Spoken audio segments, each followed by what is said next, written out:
Clerk, if you'll please call the roll and read the announcement. Please be advised, Audio. this meeting is being taped, supposedly, for video and audio broadcast. Assisted listening devices are available. Mr. Bonifant? Here. Mr. Corsello? Here. Mr. Hempstead? Here. Mr. Kimmel? Here. Mr. Sacchinelli? Here. Ms. Melendez? Here. Mr. Sarasis? Present. Ms. Bowman? Here. Mr. Sims? Present. Mr. Kites? Here. Ms. Maggio? Mr. De Palma? Here. Ms. O'Toole Gianderco? Here. Mr. Igneri? Here. Mr. Livingston? Here. 14 present. 14 present, we have a quorum. Next item on the agenda, public participation. Ms. King? Stuart Wells? I'm sorry, acceptance of the minutes. Oh, okay. Acceptance of the minutes of the regular meeting of June 14th, 2016. Do I have a motion? So moved. Moved by Mr. Igneri. Any corrections, deletions, omissions? Seeing none, all in favor? Aye. Opposed? Abstentions? Unanimous. One abstention, Mr. De Palma. Next, public participation. Ms. King. Stuart Wells?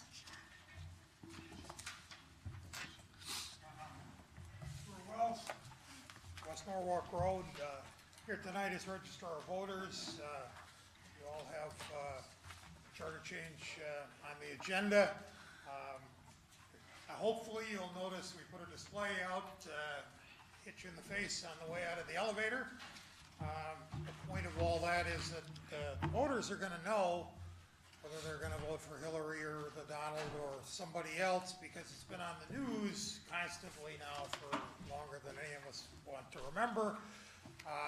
The other offices will get a lot of attention as well, but most of the voters coming to the polls are not going to know a whole lot about the charter change proposals. And so we wanted to come up with a display that would allow them to read it and see it and have it right in their face when they walked in the door of the polling place. I think we've done that. The two panels on the side that hold it up will have the required posters for other things. Center panel, we can put any of these changes, any explanations that are come up with or are necessary, any translations that you all want on there, and so forth, and the voters will be able to see it. I hope you all noticed it, because the only thing I can do beyond that is to add neon lights and flashing things to it. But as you can see, even from a distance, there's plenty of room on there with very readable text to see whatever the charter change things are. And we just thought, having come to all of the charter change meetings, that visibility of the information for the voters was important. Thank you. Thank you, Mr. Wells. Martha Dumas?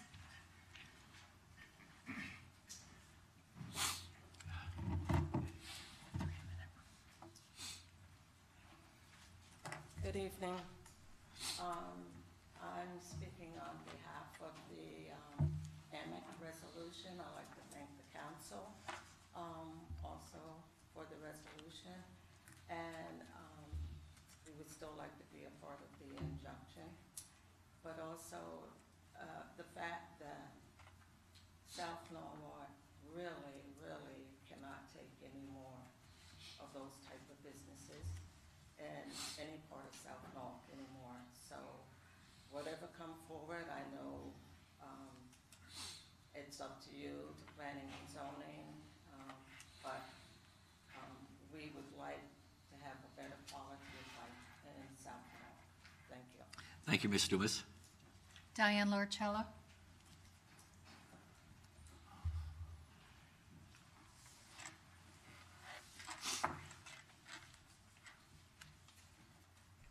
Good evening. As we get ready for July 4th and celebrating all the freedoms and hard-won freedoms that we've all experienced, I have two items on the agenda tonight. The first is charter revision. While I've been in the paper talking about what I thought were some missed opportunities, I am hopeful that this council will and the mayor will decide to put forth a new charter revision to look at some of the tougher questions that were encountered. I just wanted to suggest that possibly it's not style or grammar, but possibly the wording be considered to change to make it clearer for the voter. From 2-year term, add the words from a 2-year term to a 4-year term. It just makes it a little more clear for the voter. I know it's not, so I just wanted to suggest that because it wasn't clear. The main reason I'm here tonight is to thank you for resurrecting the resolution for many reasons. As we're celebrating our freedoms tonight, we're also celebrating the rights of our citizens to breathe clean air, expect our government to help protect them, and also to enforce laws such as zoning and health laws. I am one of the advisors that helped the South Norwalk Citizens for Justice, but they had many advisors, and they continue to have that. Even though I don't live in South Norwalk, I've often helped in South Norwalk, and I'm proud to continue to assist. And also as a member of Norwalk, I feel this is an issue important to me as well. You have, with this resolution, a wonderful opportunity. And I urge you that you have actually a major influence here. It's a resolution, and I know it's non-binding, but it is your opportunity to have great influence on changing our city and turning it around on certain departments and the like. You have that opportunity, of course, through your committees, especially through the following committees that I think, if they were willing to take this on, to learn from the past, and even the AMEC site, the VONA site on High Street, the Grasso site, the city karting site, and that is our Health, Safety, Welfare Committee. And I've spoken with some of you on that committee, and I pray and I am sure that we can work together to help write some of the some of the things that are needed as far as enforcement. Our Personnel Committee.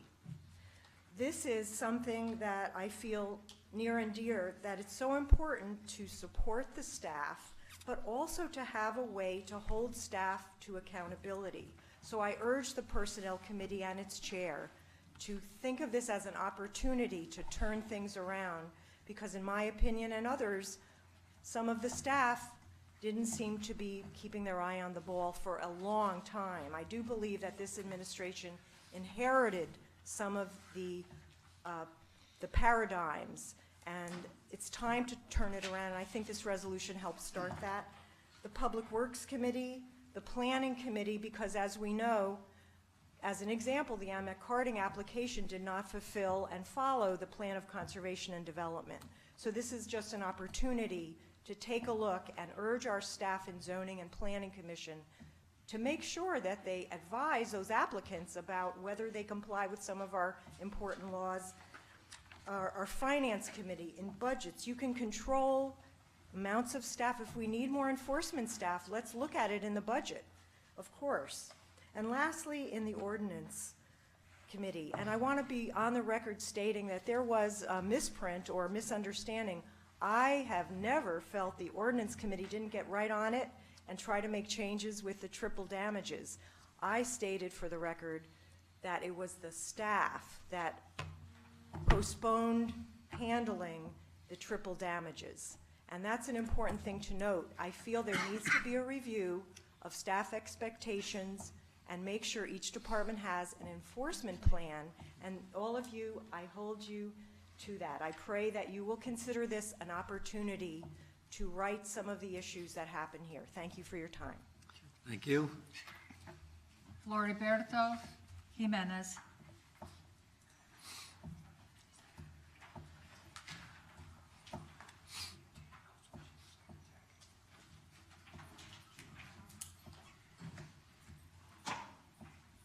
Hi, good afternoon, everybody.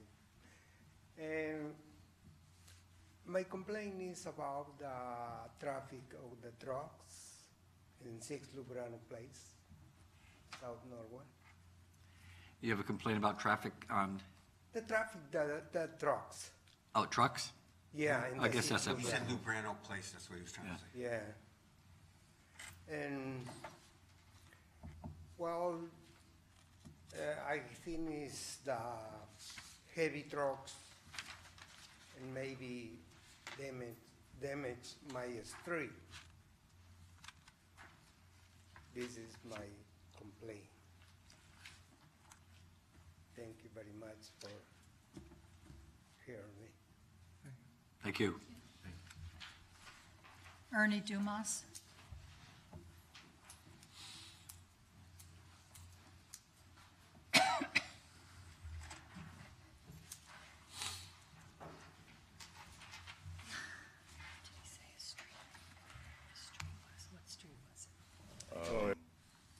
I work hard personally, and my wife and others here, the South Norwalk Citizens for Justice, to not to cause a problem of bickering and arguing and screaming, but to try to do it in a civil manner, that we can solve these problems in our community. And South Norwalk has been waiting for a long time for answers. And this is what we need. We need answers. We need answers from you, but we still appreciate you. And we would like to also be a part and be at the table with the injunction. And appreciate that very much. Thank you. Thank you, Mr. Dumas. Lou DiMeglio.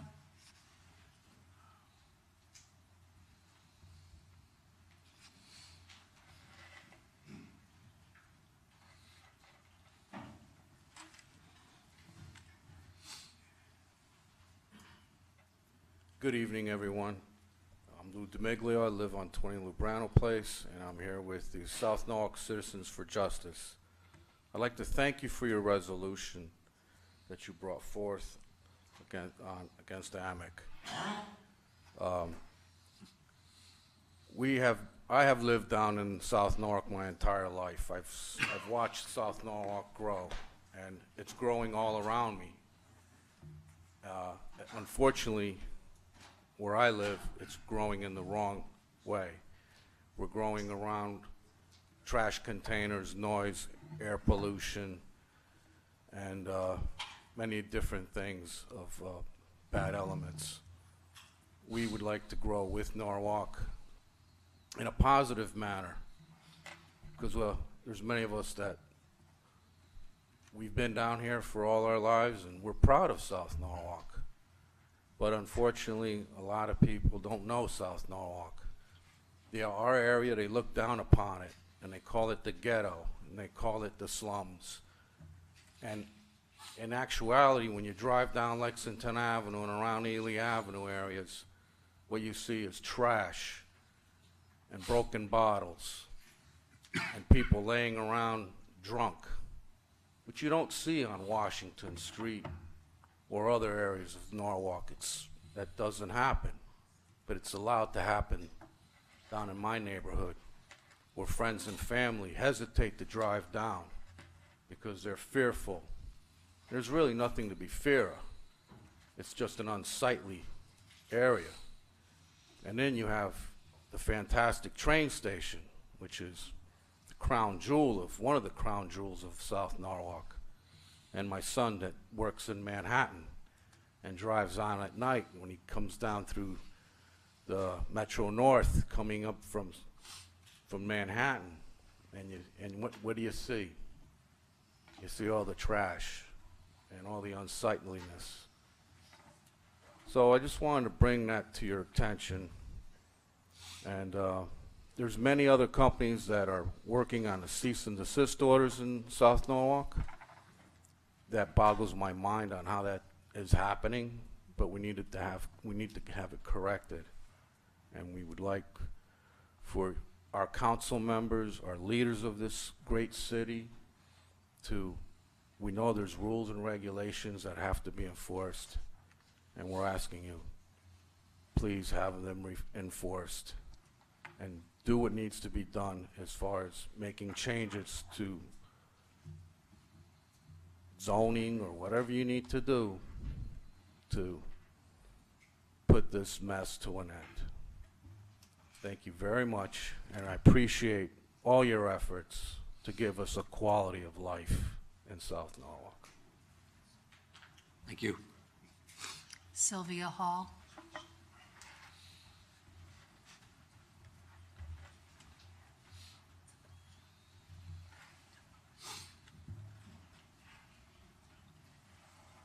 Hi, I'm Sylvia Hall. I live at 14 Lubrano, and I live right next door to AMEC Karting, and right behind me is the wood burning plant, and the noise is unbelievable between the two of them. I'm sandwiched right between them.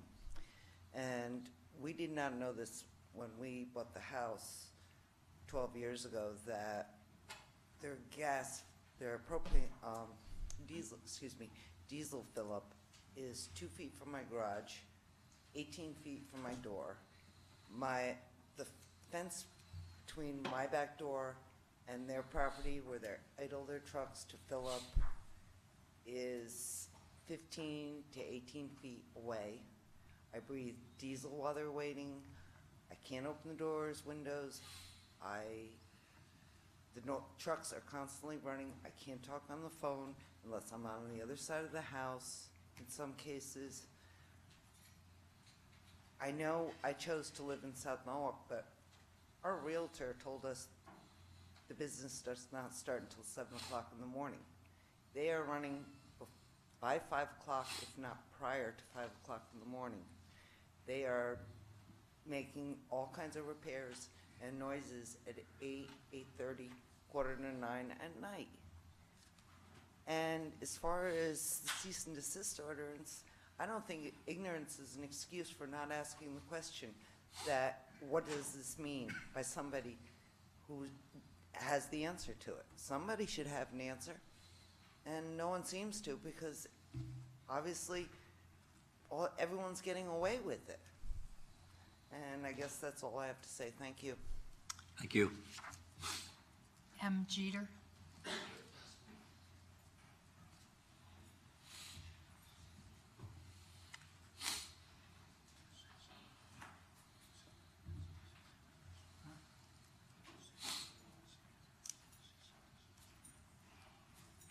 Good evening, everybody.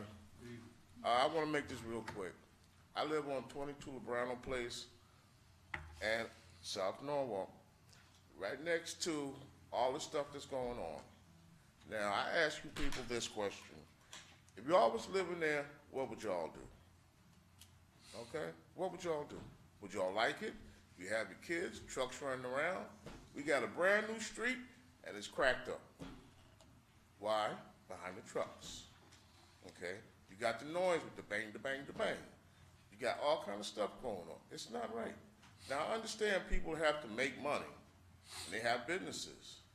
So why not understand this and have everybody on one side away from everybody, so nobody has a problem, and everybody be happy. That's all I got to say. Thank you for now. Thank you, Mr. Jeter. Bruce Morris.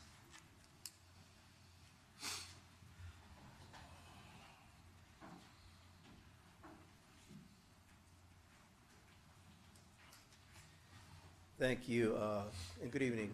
Thank you to the mayor and council members, one for your service to the city of Norwalk, and for your leadership in regard to this resolution that you've brought forward on tonight. Thank you to each one of you. South Norwalk has historically endured an unfair burden of, let's just call them undesirable businesses, whether it's junkyards, trash yards, contractors that are running businesses out of their homes. And it's come to the point that enough is more than enough. For whatever reason, there's always been these moves to take whatever's undesirable and just put it somewhere in South Norwalk in one of these industrial areas. So your resolution is well thought out, well crafted. It is my hope that even beyond the resolution, that many of the measures you're talking about, that you'll be able to do something to make certain that those city department heads do enforce the zoning regs that are on the books, that we don't have any other situations in the future where an AMEC or someone could have these cease and desist orders going on for times longer than what it ought to be. That's as much as I wanted to say, but I want to be on the record for that. I am the state representative for the district, and quite frankly, I can tell you, within the last few months, my driving around some of the streets within that Chestnut Street area, Lebrano area, if any of you haven't done it, please take a look. You drive. None of you would want the types of businesses sitting next to your house or on your street that you'll look and you see there, and they're clearly out of character, out of touch. And even just on yesterday, I believe there's an article in the Norwalk Hour about air quality in Fairfield County. We are one of the counties with one of the worst air quality, I believe, in the country. So it's even worse to know that within the city of Norwalk that we would allow more things that would produce that type of air quality here. Thank you again for your service. Thank you, Representative Morris. That is all that signed up to speak. Mr. Mosby? Yes, come on down.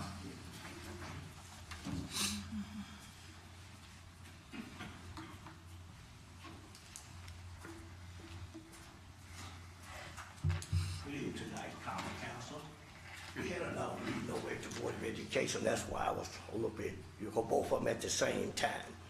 I've been in Norwalk for over 60 years, and we are not here tonight to holler and scream at nobody. We are here, like you said, to be civil.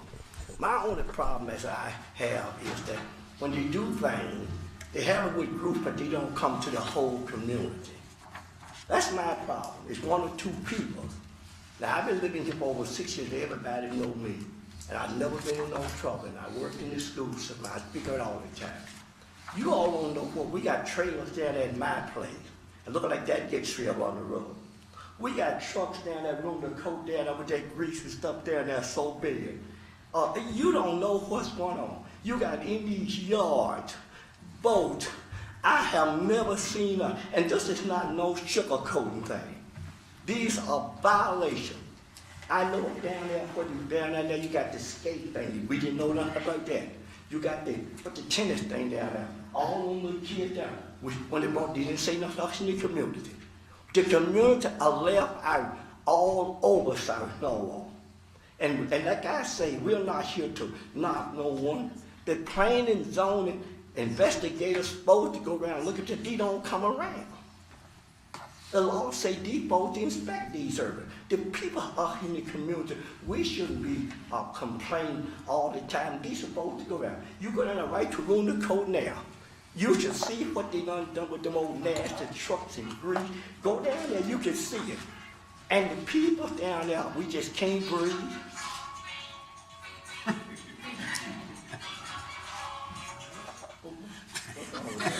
I didn't know you could sing like that.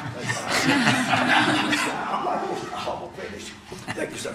What I'm saying to you, we are not here. And I told you all, and I'm not kidding you, I did write to the department, I told y'all, and they say they're going to look into our complaint. We are not here trying to start nothing. We come here, we beg, and no one want to hear what we have to say. And I want to agree with what that gentleman say right there. In your community, you wouldn't have those. Another thing I want to say to the council, we no more sugarcoating. The Norwalk had taken too many outside other people's stuff. You used to see going down that whole family trucks go there, all this stuff coming to Norwalk.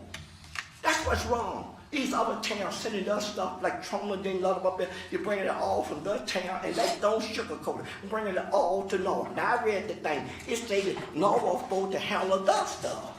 But a lot of this stuff coming from other towns. I see them up on the throughway, they're coming right going in. This is wrong.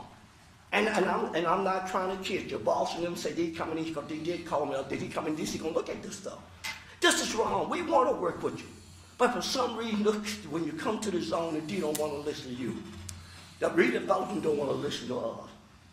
And right there in the rule, it say that the citizens should be on those boards to look out for the community. We are not trying to start. Nobody knows that I've never started nothing with no one in this town, and I'm very respectful. But I want these groups to know we're going to have something to say. Ain't going to be no one or two people. We're going to have something to say. Now, the resolution tonight, we didn't hear it. Nobody told us about the resolution. And then on Martin Luther King, I know that place, because we stopped when they tried to bring Westport in there. We went to Colton. We stopped them. We are not ready to go to store this stuff. Martin Luther King is supposed to be a little small industry. It's not be for no trucks. All the way down there is big trucks. You all just take a ride down there. I mean, the more big trucks and grease out there in the yard, and all you, the people just can't breathe. All that noise up on the hill, that dick. This is what's going on. And we are dead serious about it. The woman told me, said the Boston office will be contacting me in a few days because they got the complaint. I said, they'll be coming to me, and they will come in here. She said, that's right. She said, once the complaint come, they will. I got a call the other day. We are not trying to do things again, but nobody want to listen to us. We'll get catching disease. Down there, them people got sores on them. That junkyard down there is so much, you just see us, all that stuff is coming from all the town. It's time for North to look out for us. And look, I'm going to tell you right now, we are not afraid of you. And we do pretty good in court. We are sick and tired of this game playing, mistreating the minority community, took all their houses, done run everybody over here. It's discrimination. So it's time for y'all to sit up here and listen to us and get us on these committees. I was supposed to be on the committee. Look, they said they're going to put me on there, but they won't. No, he caused too much trouble. Mr. Mosby caused too much trouble. No, I'm looking out for the community, all of them, the whites, the blacks, the Hispanics. And what you doing now, you're bringing in so many people. Lord have mercy. They up on the grass. They're all up.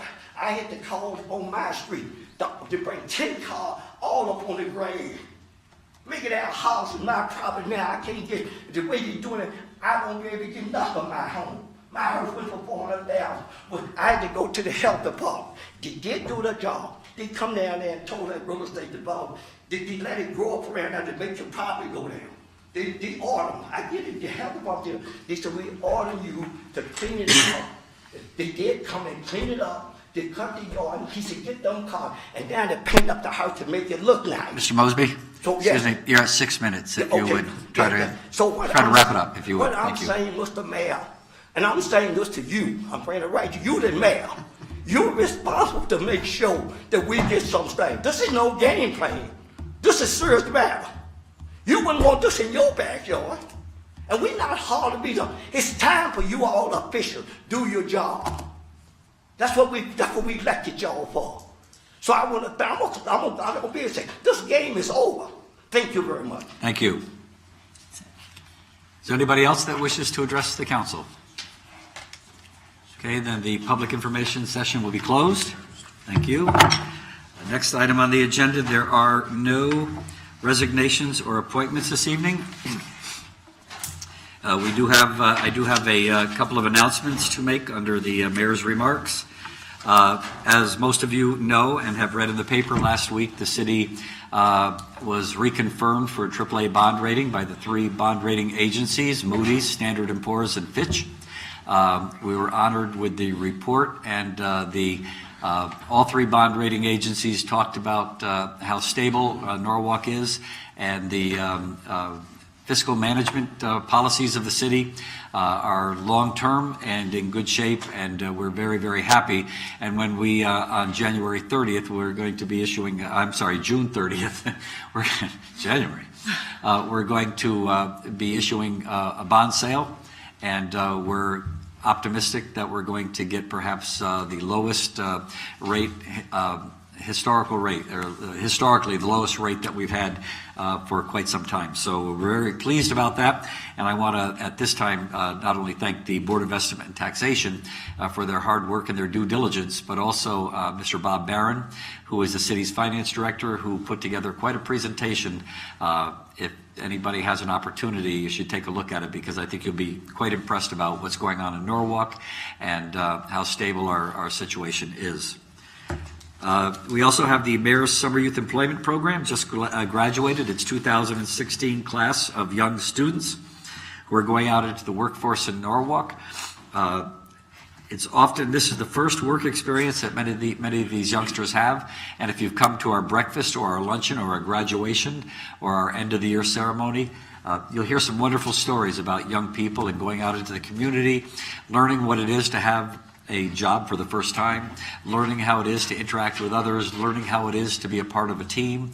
And the stories go on and on and on about young people who are requested to come back year after year, and who eventually, in the area in which they've been serving, sometimes find a career. We have a young lady that opened her own daycare center after working at with young children. We have a young lady that was working in a law firm. She is now a paralegal. And so it's just an opportunity for the young people of Norwalk. And this is something that started, I believe, under Mayor Esposito, continued under Mayor Knopp, then with Mayor Moshe, and now in my administration. So we're very, very proud of that, and the number of young people in Norwalk that have been served by this very, very worthy program.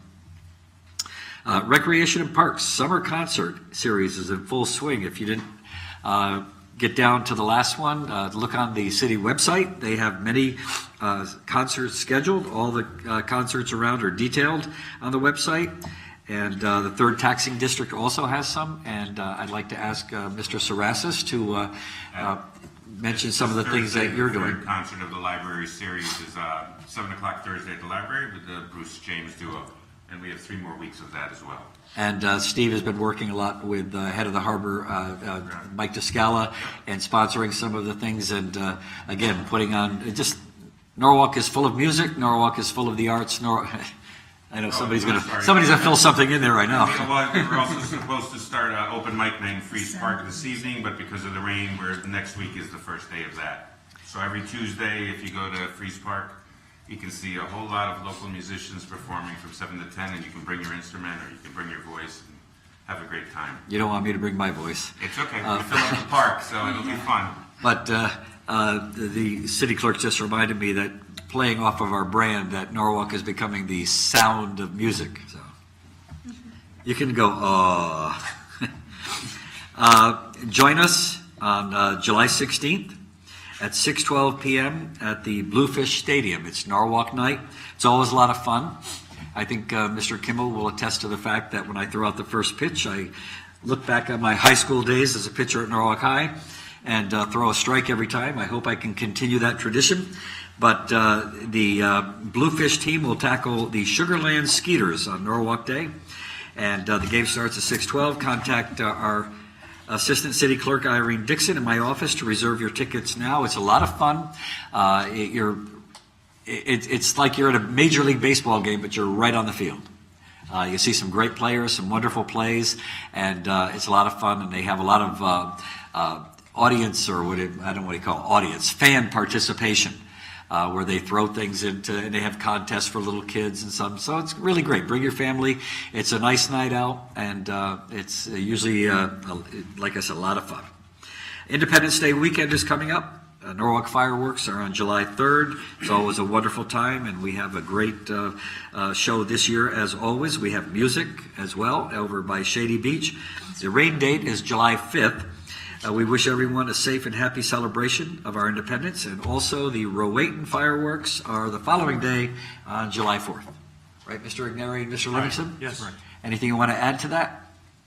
It's a wonderful fireworks. Get there early if you want a spot.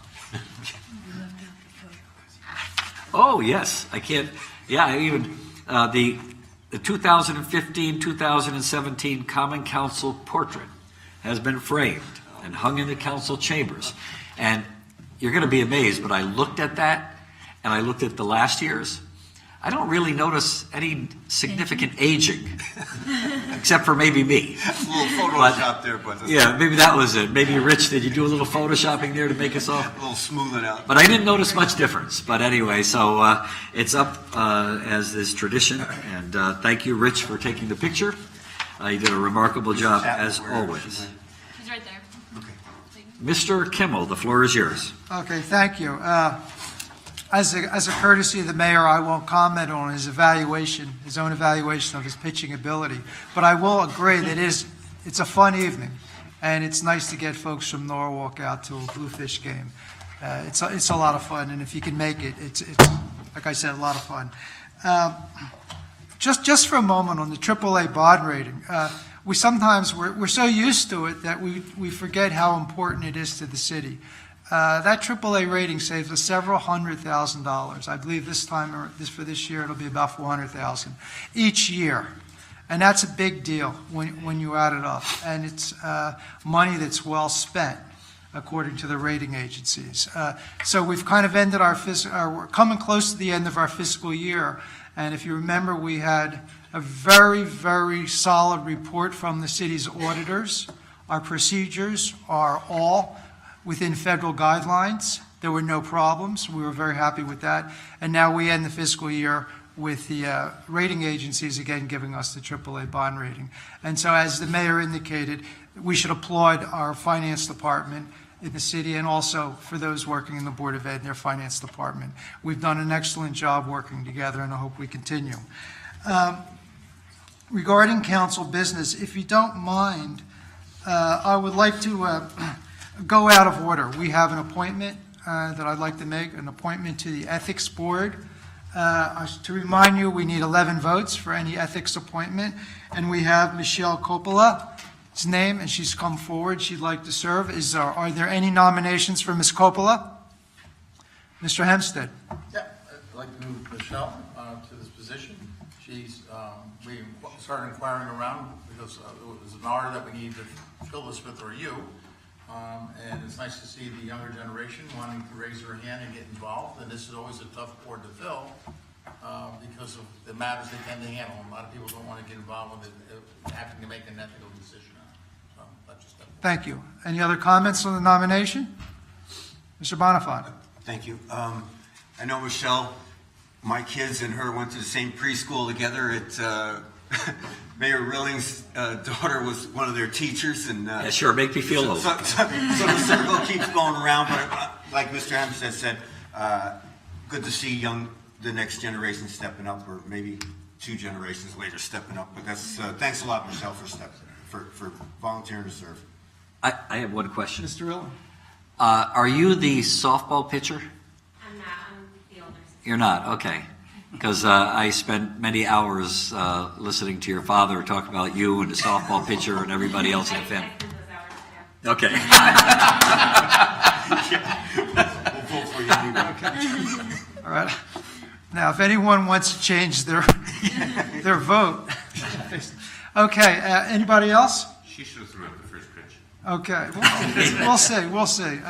Anyway, okay, hearing none. Please let's see with a show of hands. All in favor of Michelle Coppola being appointed to the Ethics Board? Okay, that's unanimous. Congratulations. Mayor Rilling, do you want to sign this? Yes, come on down, and the clerk will administer the oath of office. This one. This one. Yeah, over here. Come right here. You raise your right hand, please. You, Michelle L. Coppola, having been appointed as a member of the Ethics Board of the City of Norwalk, do solemnly swear or affirm that you will faithfully and impartially discharge the duties of said office according to your best skill and judgment, so help you God, or upon the pains and penalties of perjury. Congratulations. Congratulations. Thank you for Thank serving. Have you signed both of them, and you can take one with you. Are you a lawyer? Or a doctor? Because you sign your name like one. Nicely That's done. yours. Thank you. Congratulations. Thank you. Okay, thank you. The next order of business under General Council business is to approval of charter revision questions for the 2016 ballot. As far as the council is concerned, this is pretty much the last step in our process. After tonight, hopefully, if everything goes well, the questions will move to the city clerk's office, who will briefly ensure that they conform to the language of our charter, and from there they will eventually be passed on to the town clerk's office. And after listening during the public participation session to the registrar of voters, I think it would be a good idea if we were to stay in close touch with your office as we move forward to make sure on election day and perhaps in the weeks before the election that we make sure everything goes as planned, as we would like on election day. Okay, so we will stay in touch with your office, Stu. Now, what we have on the agenda are the 4 questions as presented to us by the Charter Revision Commission. This is their language. It is not our language. It is up to the appointing authority, that's us, the Common Council, to decide what the final language of the questions is.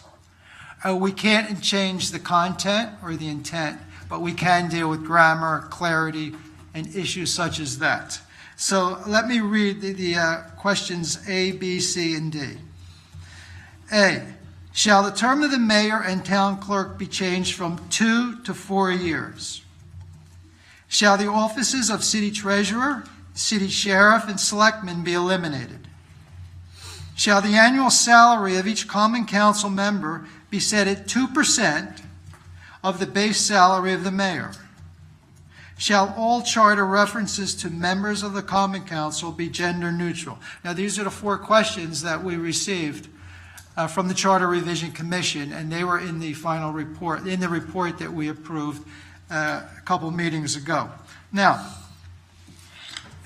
during the past month, the different council members and the different caucuses have come up with several ideas and how they may want the questions to be changed. You know, they looked at it. Not a whole lot. We think the Charter Revision Commission did an excellent job. But I think there is unanimity on one particular issue that pertains to question B regarding the removal of the antiquated offices. And let me remind the public, we are removing those offices not only because they are antiquated, they don't really serve a function today, but they will enable local Board of Ed elections, the candidates' names to be put on the front side of the ballot. That is the important issue at hand as far as I'm concerned. Anyway, shall the offices of treasurer, city sheriff, and selectmen be eliminated?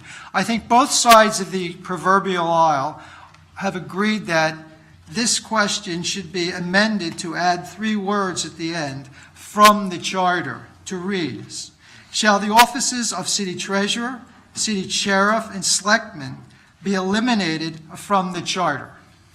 So I'd like to put that issue, that amendment behind us quickly.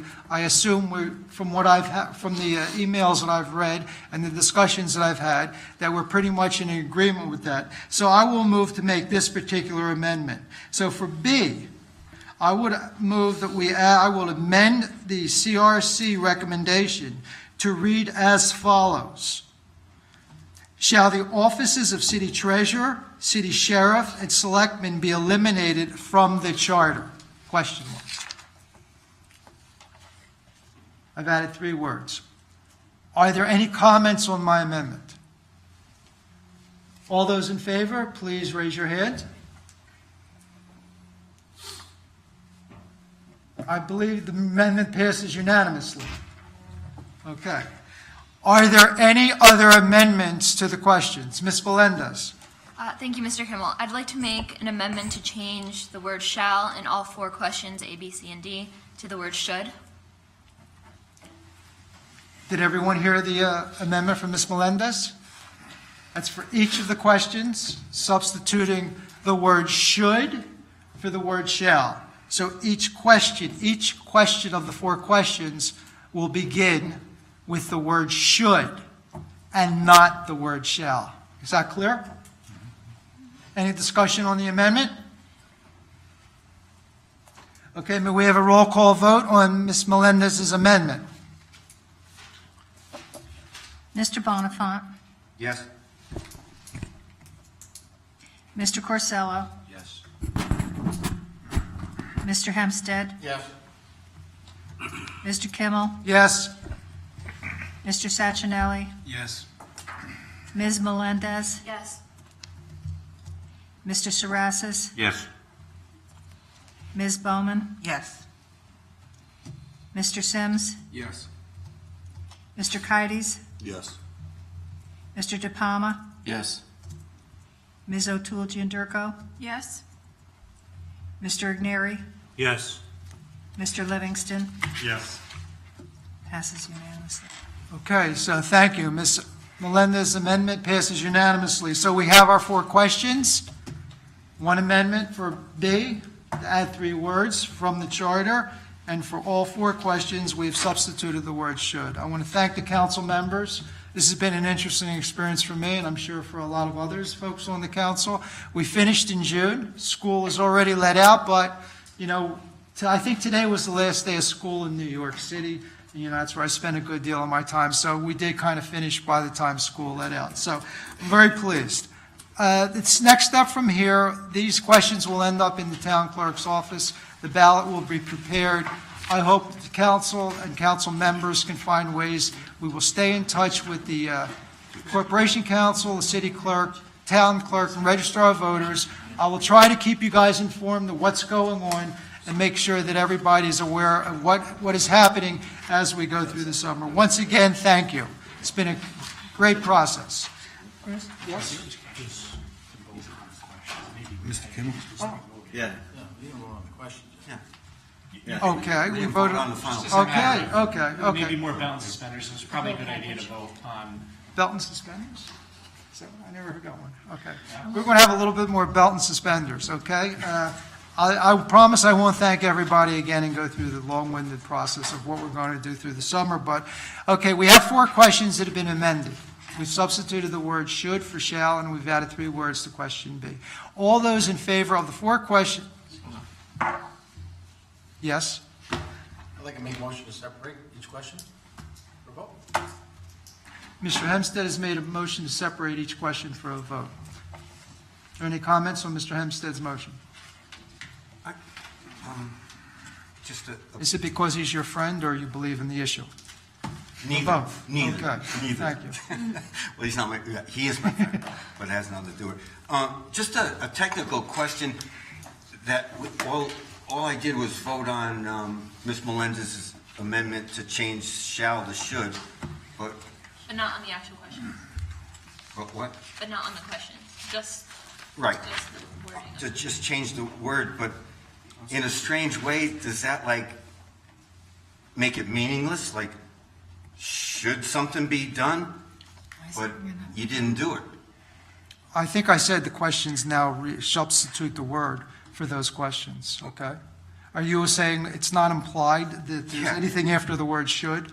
No, I'm just saying, if you, the word should in there, somebody says, should something be changed? Yeah, something should be changed. So you're implying- But you didn't change it. I don't understand your point. Well, He's saying that shall has more teeth.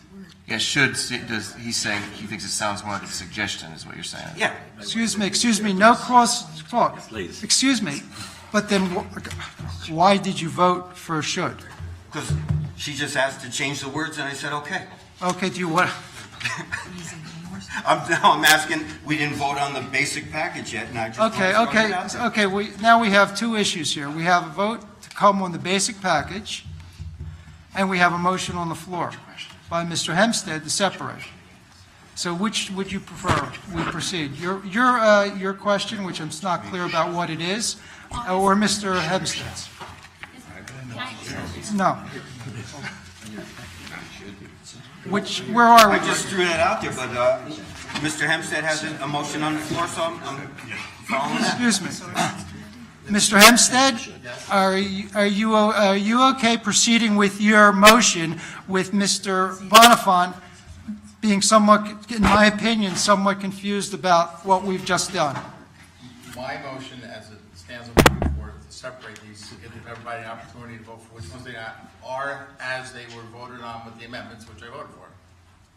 The language changes, so they're as, the word is shall determine the mayor and town board to be changed 2 to 4 years, question mark. Well, Mr. Bonifant, are you satisfied that the words that follow the words should or shall, it's implied that we accepted those words?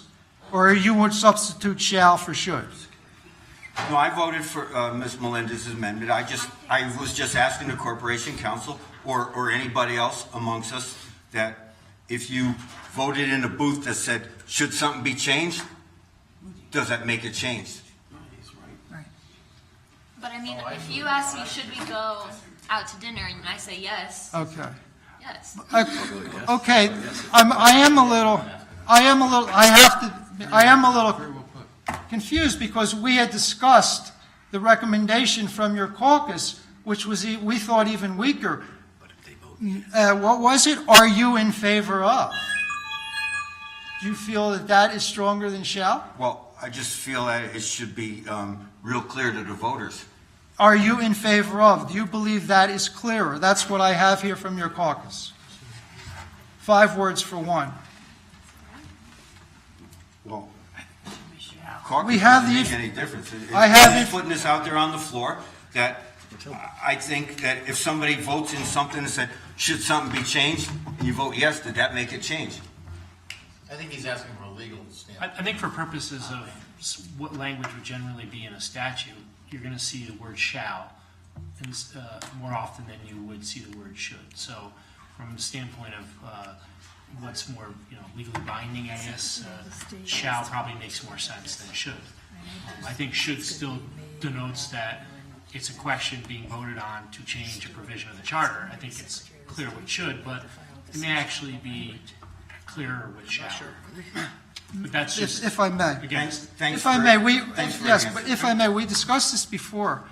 We discussed this, I won't say at length, but we discussed it rather thoroughly, and we felt that there are, not everyone in the population is familiar with the word shall as they are should. It's a legal term, and people are aware it's a legal term. And shall has specific meaning.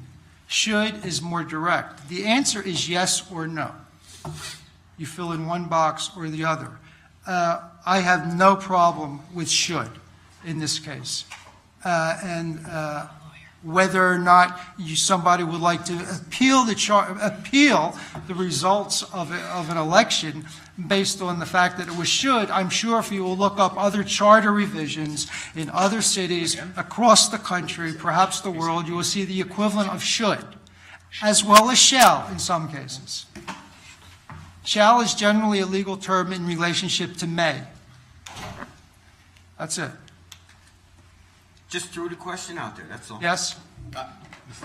No, this is a compliment, because I know our caucus discussed, and when we were asked, how we wanted this worded, and I appreciate it was kept simple enough in my book, so I understand what a yes means or a no means on this question, because I've seen this played different ways over the years, and I thought this was really clear and concise.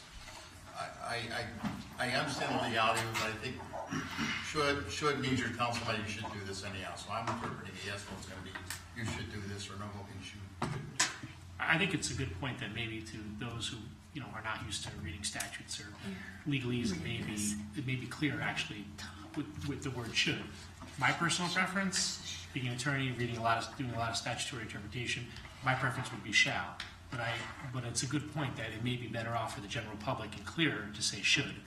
However, for those of us who are used to reading legal documents, especially statutes and regulations, we prefer shall. So it's a good point. I mean, Just a point. If you were to go, look, if you wanted to do a little research on the matter, you will find that should conveys the notion of advisability. Shall is a legal term. Okay?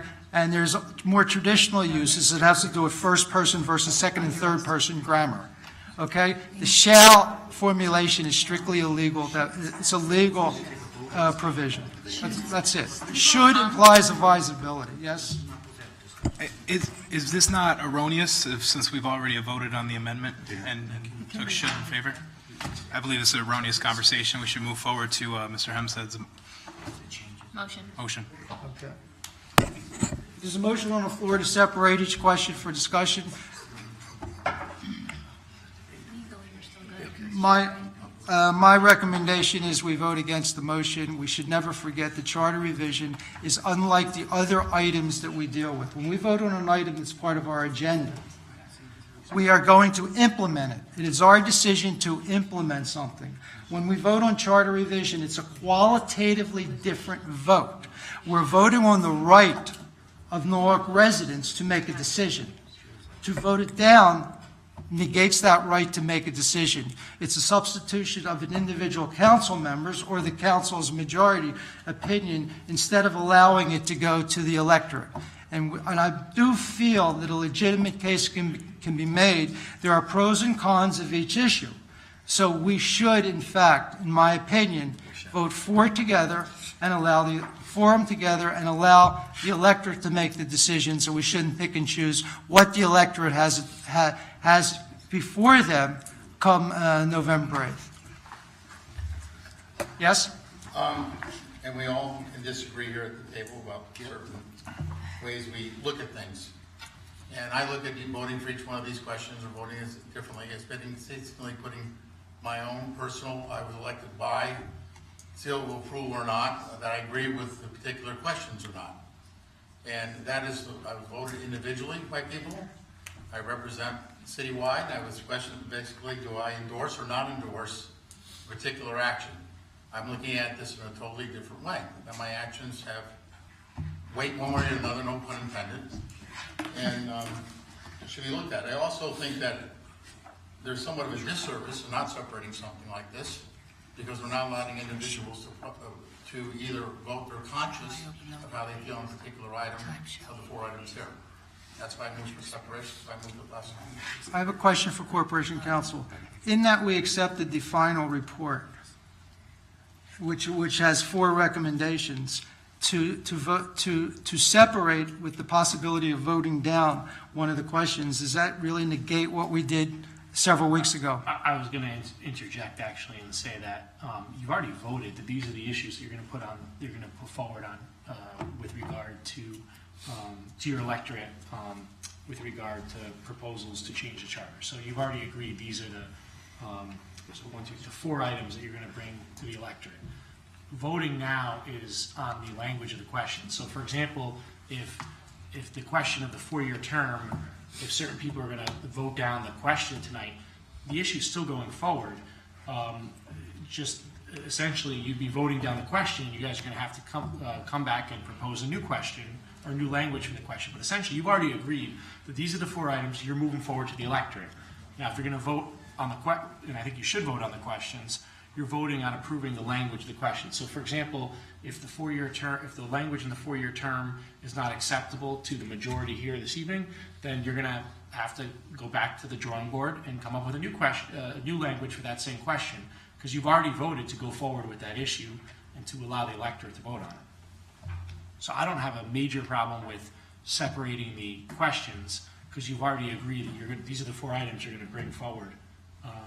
The only thing I would advise all of you to is the fact that if you vote down a particular question, you have to go back to the drawing board and propose a new question, a new language for that same question. You're gonna have to keep doing that until you decide on a question that works. But we, The language, not the... The language, but then not the issue. Then I have a question.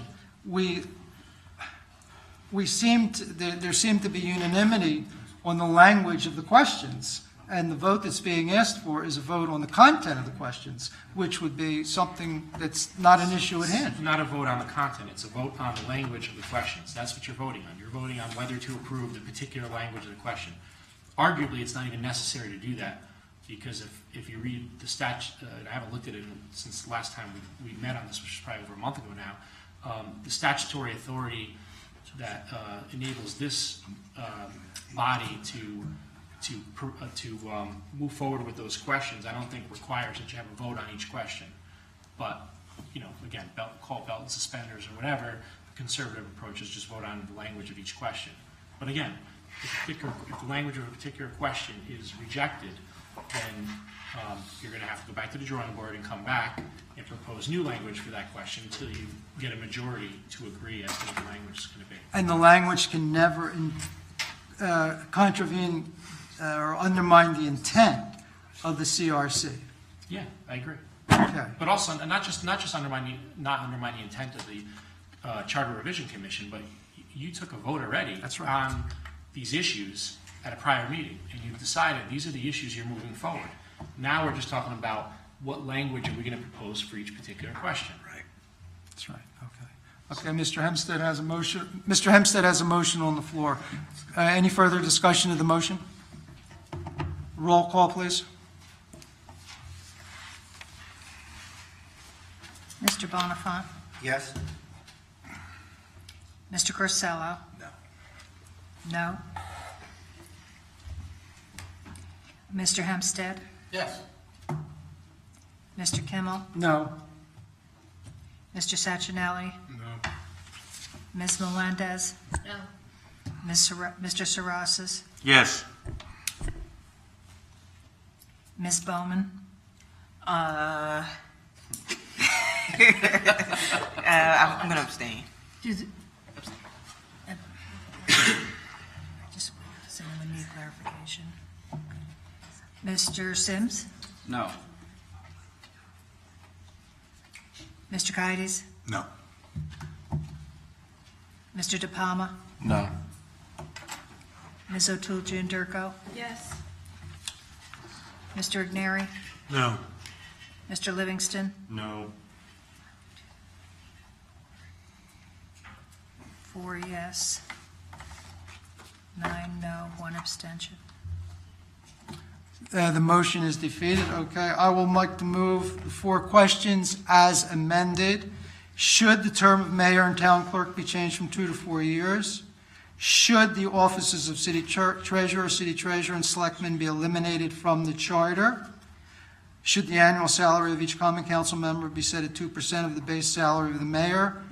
Should the charter references to members of the common council be gender neutral? I'd like to move that all 4 together. Like, any discussion on the motion? Like a roll call? Mr. Bonifant? No. Mr. Corsello? Yes. Mr. Hempstead? No. Mr. Kimmel? Yes. Mr. Sacchinelli? Yes. Ms. Melendez? Yes. Mr. Sarasis? Abstain. Ms. Bowman? Pass. Mr. Sims? Yes. Mr. Kides? Yes. Ms. Jean Durko? Oh, Jean Durko? No. Sorry. Mr. De Palma? Yes. Mr. Igneri? Yes. Mr. Livingston? Yes. Go back to Ms. Bowman. Ms. Bowman? I'm going to abstain as well. Did you say abstain? Yes. All right, you have 2 abstentions.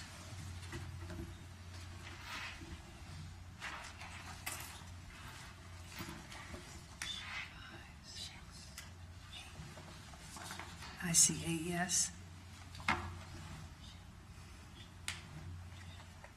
4 no. 2 abstentions. I think there's 9 yeses I counted. And 3 noes. 3 noes. 3 noes, 2 Did Richard abstentions. vote yes? Well, say I'm off the grid here. Yeah. Okay.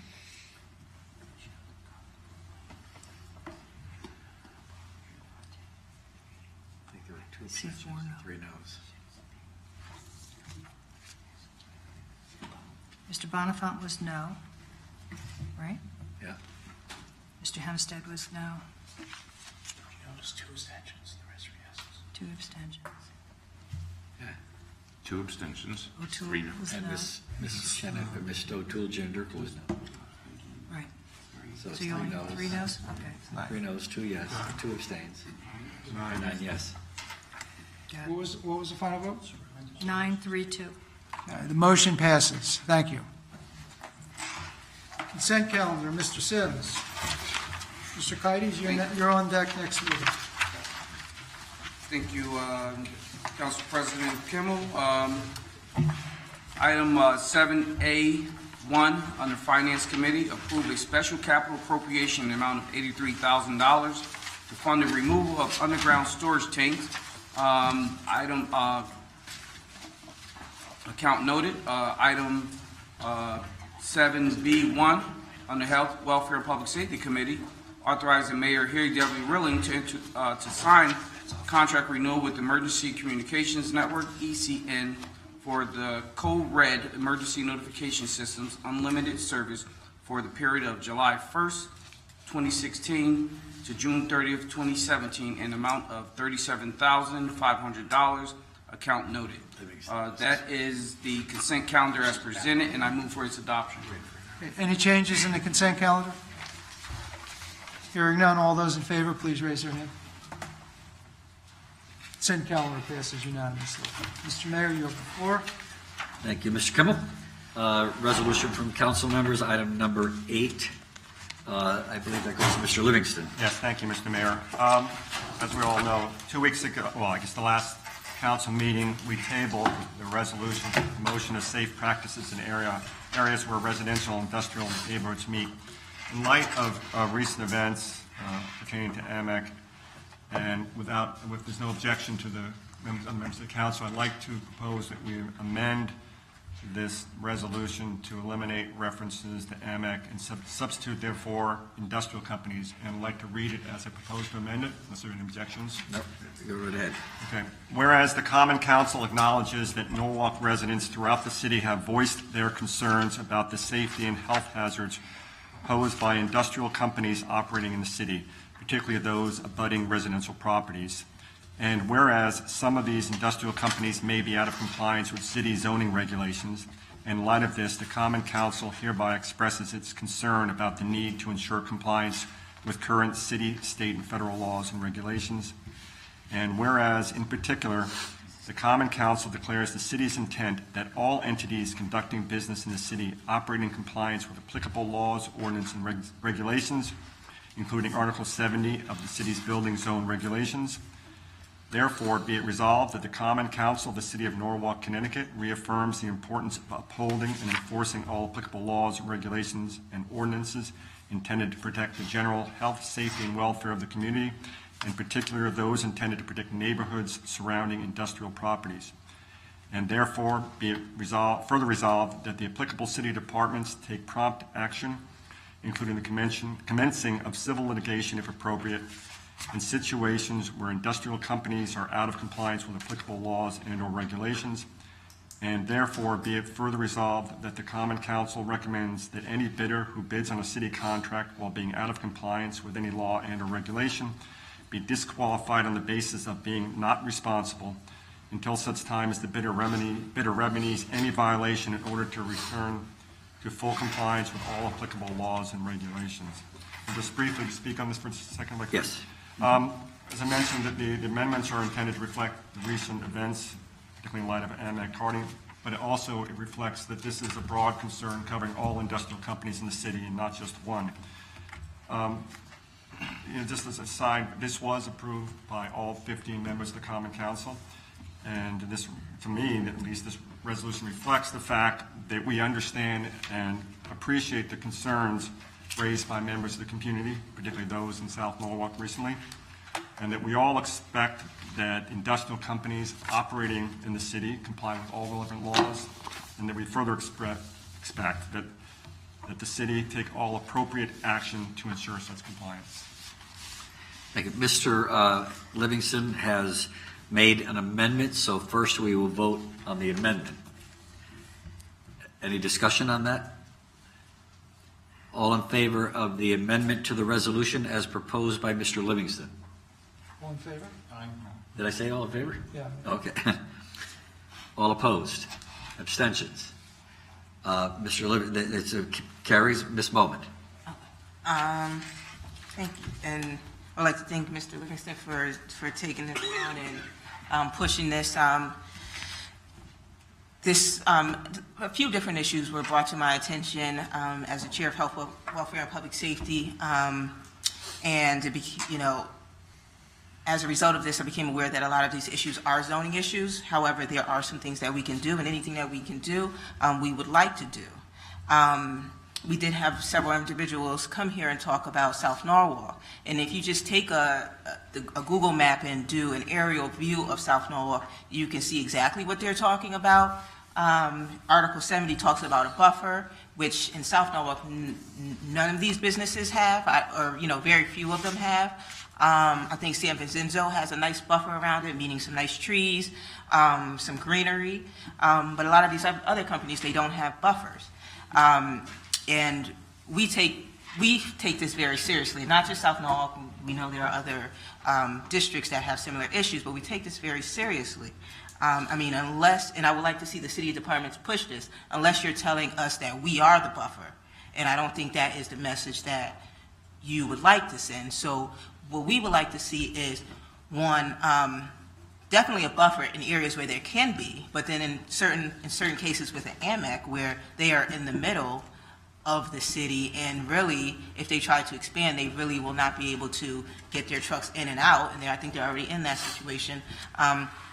We just want to see different things done. I know there have been ideas about an industrial park. That may be a little bit difficult to do, but it can be done, not impossible to do. Those are things I would like to see the city take a look at. I think I saw an article in the Hour that says city carting has a cease and desist order, which I think this resolution speaks to. We just want to see some action taken on these. When cease and desist orders was a topic on the Health, Welfare, and Public Safety Committee agenda, we received several hundred pages of different individuals with current active cease and desist orders, and several of which I believe are still operating. So we just wanted to see something done about this, and I feel this is just a start, but I would like to see different departments take action. I know the legal department has taken an action against AMEC. I think that's great, and we need to keep that going. And it sounds like there is a wood cutting company also back there that may be out of compliance. So we know about Bona. We need to get these things under control because it is a safety issue. And I don't think it was AMEC, but there was another company where we had an issue with a truck hitting a gas line and right next door to a school. So we really do need to take a good look at this. And I would like to thank everybody on the council for signing on. You can't do it alone. But the residents, they feel very strongly about it. They've been out several nights. And as a representative, anything that I can do, anything that we can do, I would like to do. Thank you, Ms. Bowman. Further discussion? If I could just point out one thing, your zoning enforcement ordinance is relatively new. Prior to the enactment of the zoning enforcement ordinance, there was no process by which your zoning enforcement officer could issue a citation to a property that was in violation of zoning.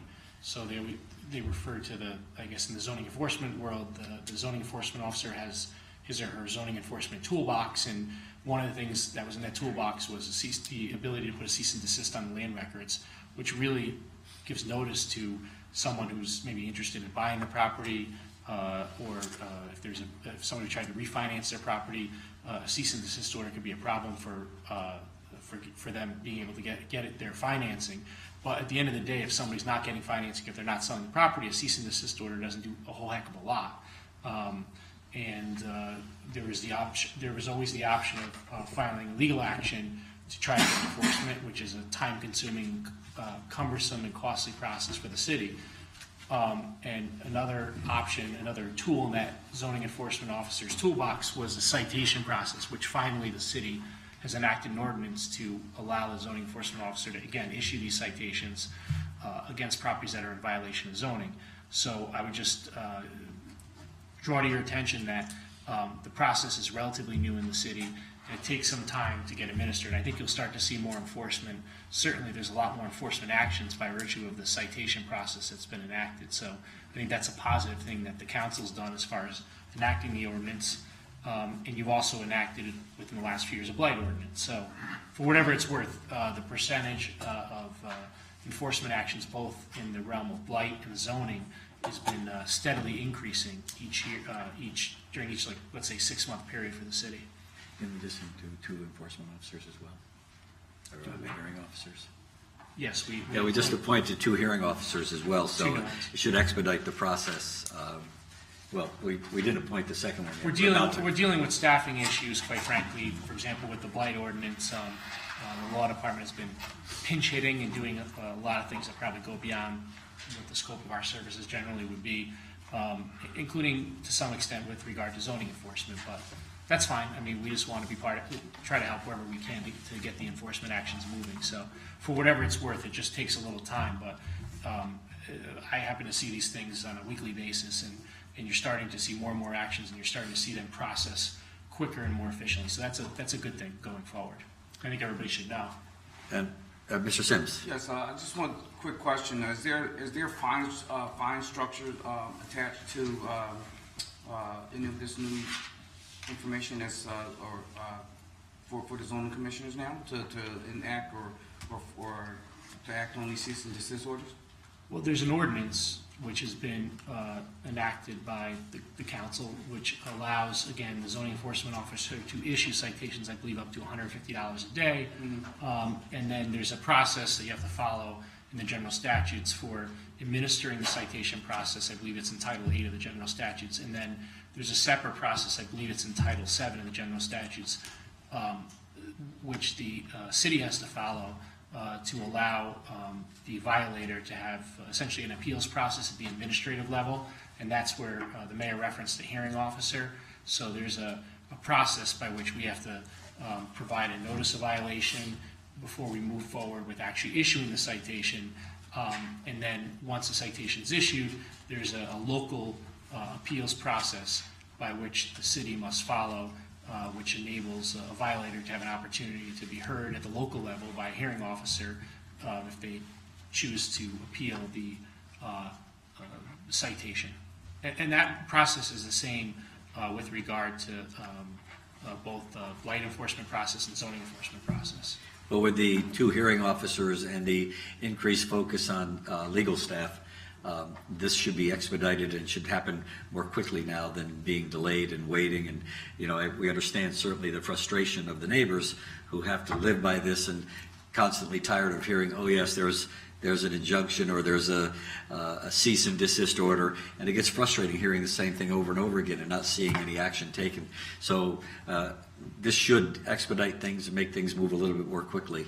And I do want to thank Mr. Dumas and the Citizens for Justice, Ms. Dumas, Ms. LaRochella, and the others who, you know, it shows that sometimes it takes a little longer than we would like, but government listens, and we do work together, and we do respect the fact that the citizens have the right to peaceful existence and quiet enjoyment of their property. So thank you to everybody out in the audience who pushed forward and kept talking and calling my office and calling other council people, because eventually it works. So thank you.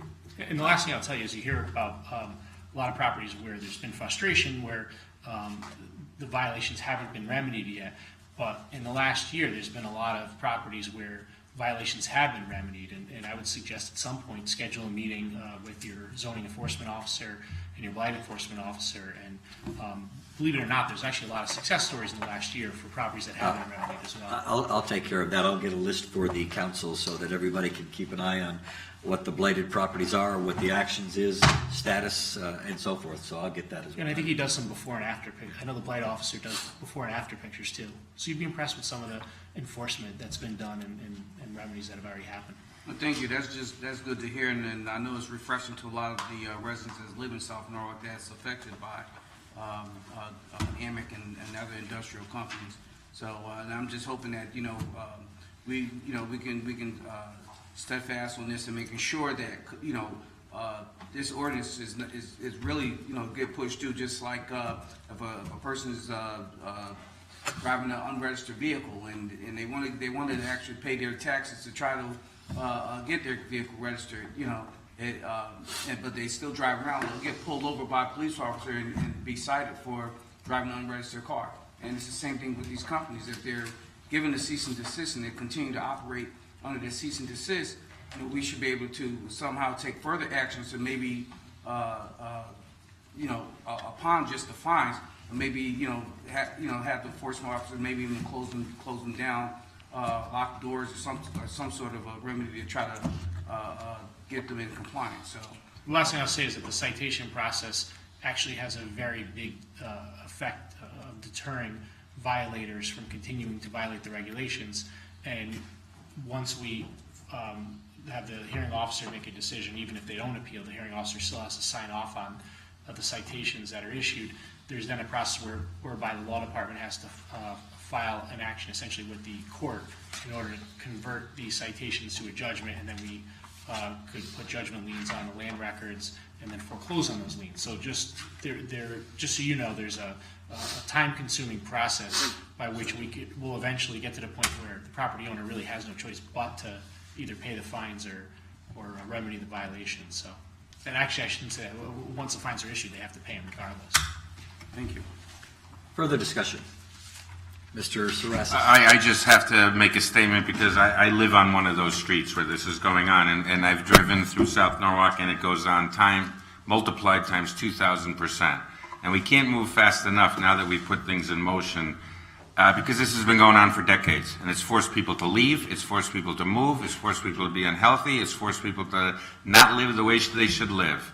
And one of the things that I noticed a lot in South Norwalk, and I noticed on High Street with Vona, there are backyards that are separated by fences and put the backyards into these construction zones. That's something we should be able to deal with tomorrow. I don't understand why after our last meeting, last weekend, there was a birthday, a bouncy castle that's the size of this room was behind the fourth house on High Street, which has a stockade fence which goes halfway back on the house. Behind it is all stone piled everywhere and heavy machinery, and there was like 100 people having a party in a bouncy castle with kids in between the canyons of rocks and stone and machines.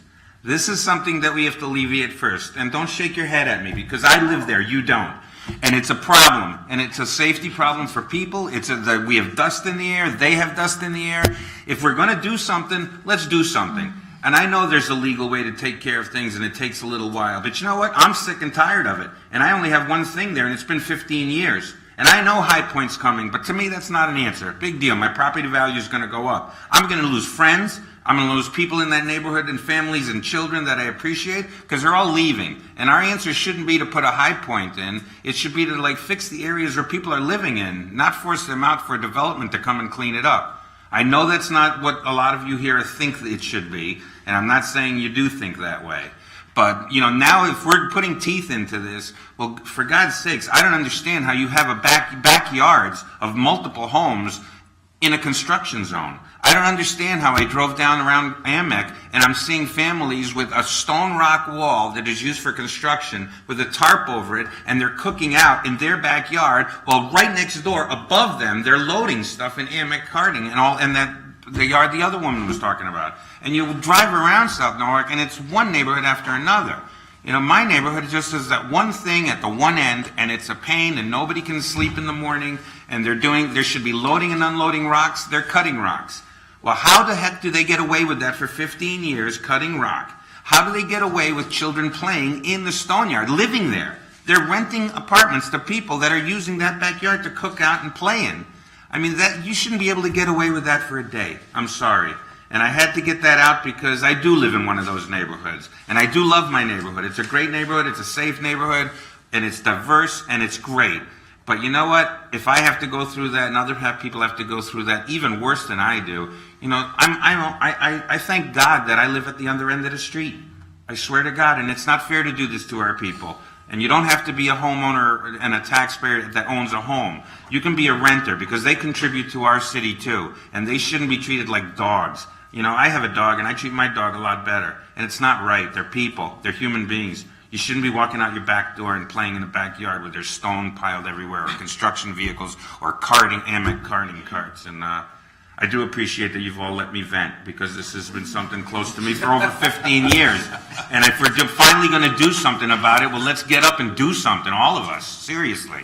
Thank you. Further discussion?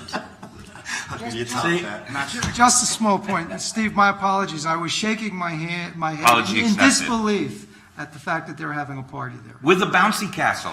A 30 feet high the whole backyard surrounded by rocks and construction vehicles. I've never, in 15 years, it's the first time I saw that. I was shocked. And it was on a Saturday and Sunday. It was unbelievable. So we have a motion on the floor to accept we've already voted on the amendment. So now we're going to vote on the resolution. All in favor? Do you want a roll call vote? No, I didn't think so. All in favor, please signify by saying aye. Aye, twice. Opposed? Abstentions? Okay, with the 2 votes over there, it's 15 to nothing. No. The motion carries Thank you all. Mr. Sims? Oh, no. Oh, I thought you were getting ready to upstage Ignari's Mr. turn. Ignari. It's Ignari's turn. Motion to adjourn.